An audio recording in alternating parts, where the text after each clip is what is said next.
Тэгэхээр энэ 7 одоо улс төрийн нам хүсэлтэд ирүүлсэн намууд бол яг шинэ хуулийг чанд баримтлаад энэ хуулинд нийцүүлсэн одоо дүрмээ барьсан хэсэгтэр бол эцсийн дүгнэлт гараагүй учраас бүгдээрээ одоо шинэ дүрмээ бүртгүүлнэ гэдэг юм баталгаа бол байхгүй.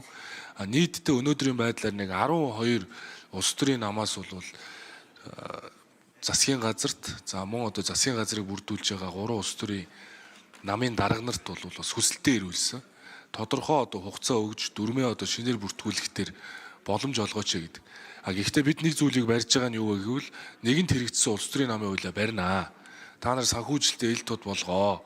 Энэ гендрийг барих, энэ улс төрийн намын хатуу гишүүнчлэл, энэ дэмжигч гишүүд гэдэг ойлголттой статусыг илүү ойлгомжтой болгоо гэдгийг шаардж байгаа. Ер нь улс төрийн намууд энэ хэрэгжээд эхэлсэн хуулийг чанд барих ёстой. Ингээ өөрсдөөсөө хариуцлагыг эхлэх ёстой. Цаашдаа дахиж одоо сунгах ойлголт бол байж ерөөсөө болохгүй. Тийм учраас энэ хугацаанд улс төрийн намууд хариуцлагатай байж хурал зөвлөгөөнүүдээ хийж шинэ хуулиа чанд одоо хэрэгжүүлээ гэдэг бол шахал шаардлагыг бол байнга одоо бид бол тавих ёстой. Ингээд